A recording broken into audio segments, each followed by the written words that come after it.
The law enforcement officer must stay alert to stay alive.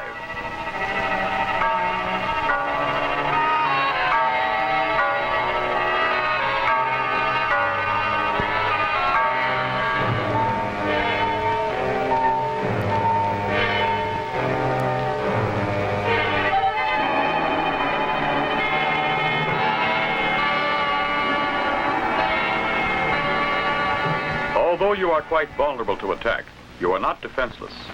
For the hands and other parts of the body are valuable personal weapons for defense and counterattack. The hand, used as a fist, is the most common personal weapon, but other parts of the hand may also be used effectively.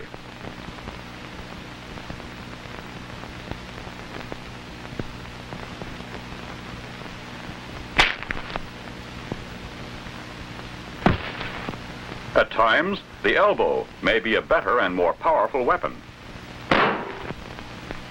The foot and knee can have damaging effect.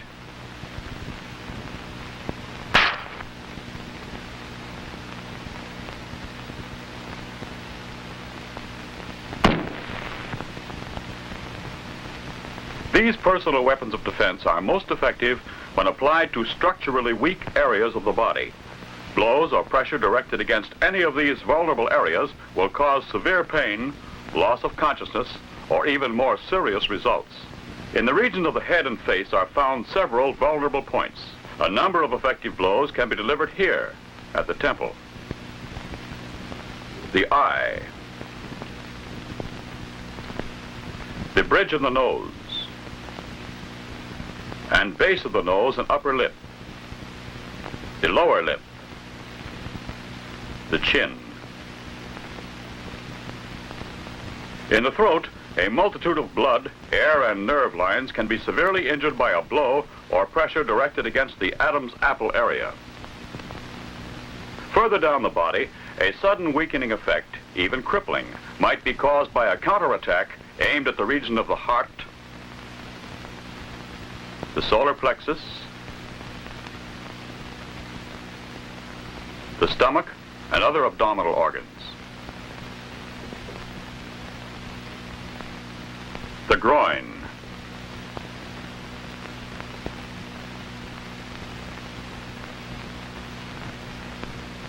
the legs and feet are particularly susceptible to injury through pressure directed against the joints or blows delivered to areas where bones are located near the surface of the skin.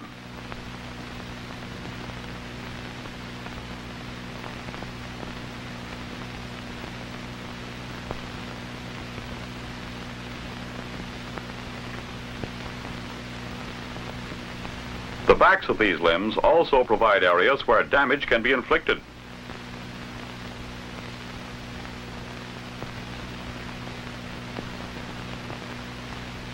The hands and arms are equally susceptible to injury through pressure against the joints or blows directed against bones near the surface.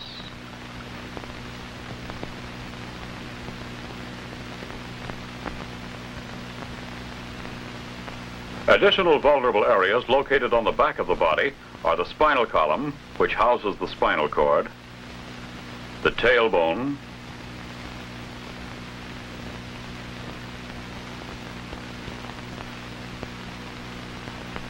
internal organs such as the kidneys,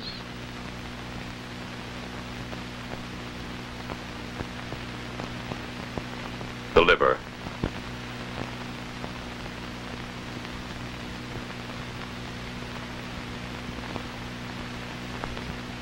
the back and side of the neck, the mastoid, and the ear. It is difficult to find a single area where the proper type of counterattack, skillfully executed, will not handicap or severely injure the criminal who attacks you. Here in the FBI gymnasium, officers studying defensive tactics learn that a basic principle is balance. Only from a well-balanced position can you realize your maximum speed, power, and accuracy in physical movement. In achieving this type of balance, proper leg and foot position is of primary importance. One position of the feet offers better balance than another. But only by constantly shifting the feet and body with the direction of the attack can a well-balanced position be maintained. With proper balance, the principle of leverage can be employed. Leverage is a great equalizer. By skillful use of this factor, it is possible for you to overcome a stronger opponent.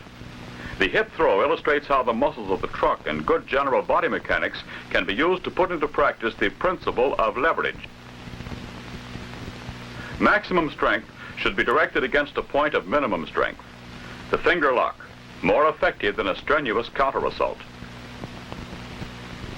Despite physical appearances, always assume that your adversary possesses greater strength. Then use your strength to direct his movements. By pulling when he pushes, pushing when he pulls, it is possible to use the adversary's strength and momentum to your own advantage.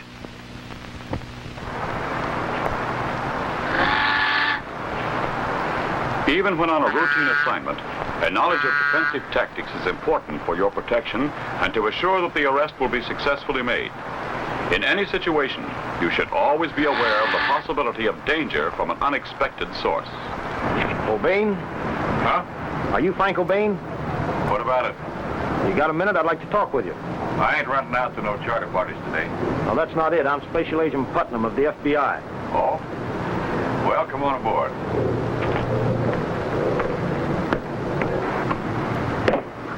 So what's on your mind? It's just a routine check, Frank.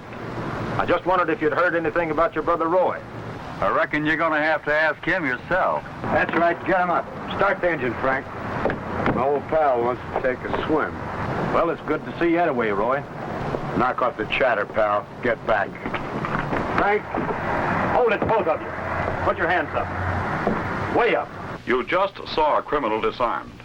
His mistake was holding his gun within reach of the officer. Never hold your gun within reach of a criminal. This is emphasized in the FBI National Academy.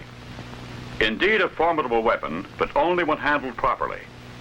Disarming is a highly dangerous maneuver and should be attempted only when extreme necessity demands. Though the gun need not be in front of you, it must be within your reach. Judge your distance and act quickly without telegraphing your plan.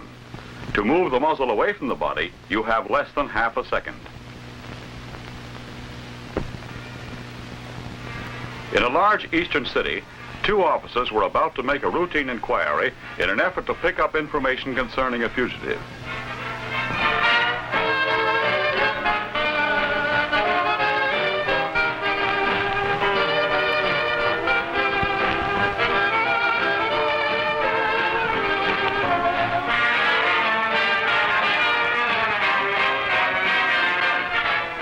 What'll yours be, gents?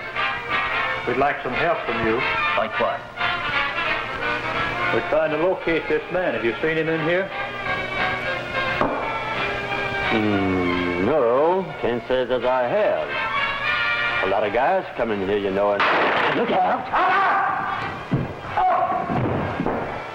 We're FBI agents. Come on, get up out of there. Get up.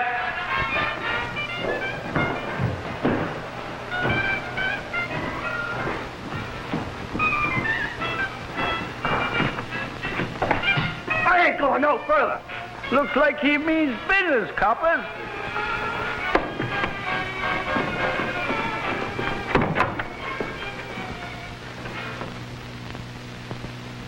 In this situation, the officer's hands were held together to form a wedge to catch the attacker's wrist. Then, a personal weapon was immediately used to subdue the assailant. When necessary to force a reluctant criminal through a doorway, tactics should be employed that take maximum advantage of his exposed, vulnerable areas.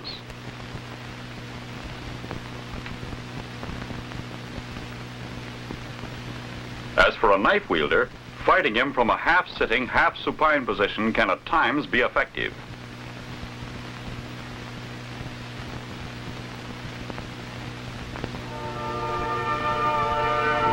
Now let's observe the experience of two officers tracking down some stolen property.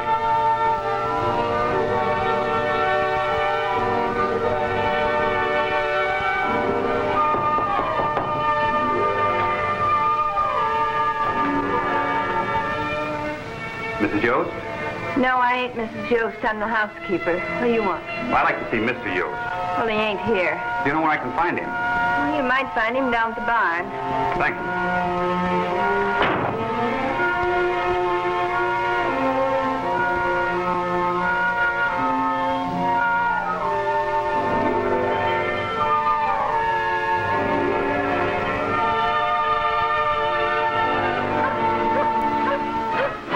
Mr. Yost!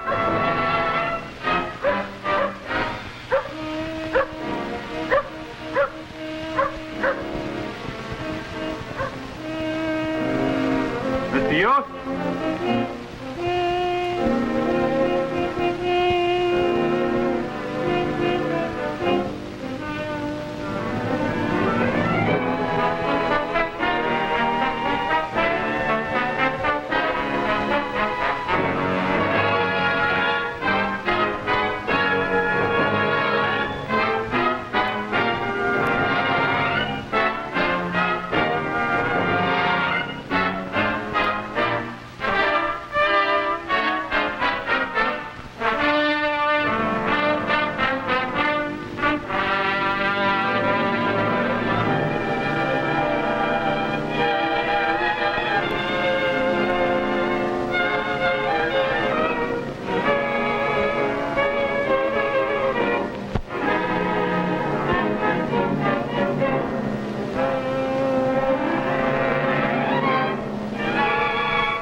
Ed, we're FBI agents, Yost. Have a warrant for your arrest and a search warrant for these premises.